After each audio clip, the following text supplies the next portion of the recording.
क्या हुआ? जीव नहीं तड़पता था?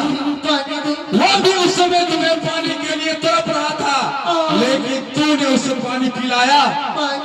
पानी पिलाया नहीं, तूने पानी नहीं पिलाया।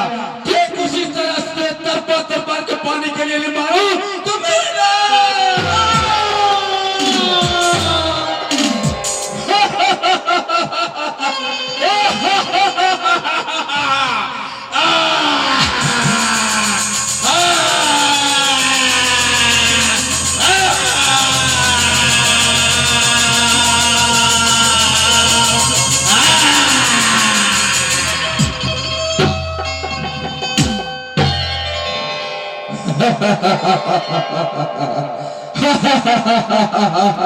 ऐ मेरे जीव संभल जा, संभल जा। जिस तरह आज खुरखुर करोड़ी का हाल हुआ है, उसी तरह से हर जीव जो जीवों की हत्या करता है उसे यही हाल होगा। तेरा जन्म दिया है माँ पिता सेवा करने के लिए। ऐ मेरे दोस्त, जिस पेड़ किसानों ने पौधा लगाया है, अगर वह पौधा फल नहीं देता है तो क्या आप उस पेड़ को जमीन पर खड़े रहने देता है? नहीं, क्योंकि वह फल नहीं देता है। उसी तरह से जो माँ जो पिता बच्चा पैदा करता अपने गोद से, क्या उनका कर्तव्य नहीं बनता कि अपने माता पिता का सेवा करो, संत महात्मा का सेवा करो, आए हुए भूखे को पानी पिलाऊं? लेकिन आज वह आदमी नहीं ऐसा करता है। अरे तुम क्या जानो, तेरे कर्म की सजा अवश्य मिलेगा, अवश्य मिलेगा, अवश्य मिलेगा।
मातल हो कुछ न भेलुआ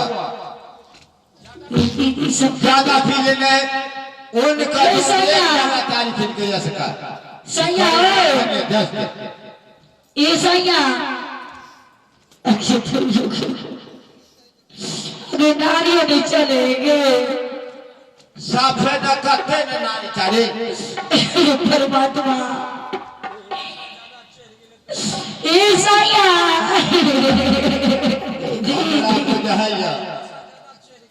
ज्यादा थे ये सैया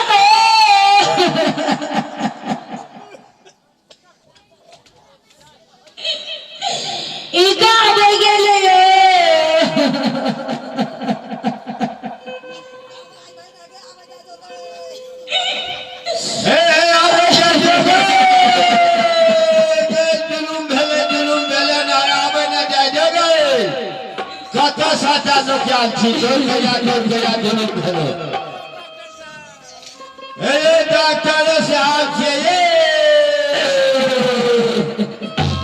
डॉक्टर साहब जुलूम भेले कनी आओ जो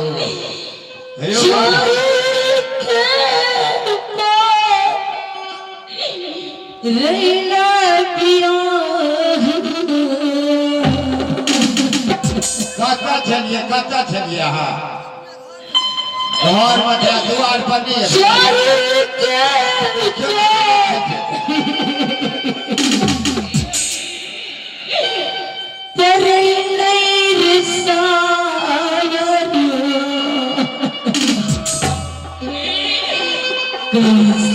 Thank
you.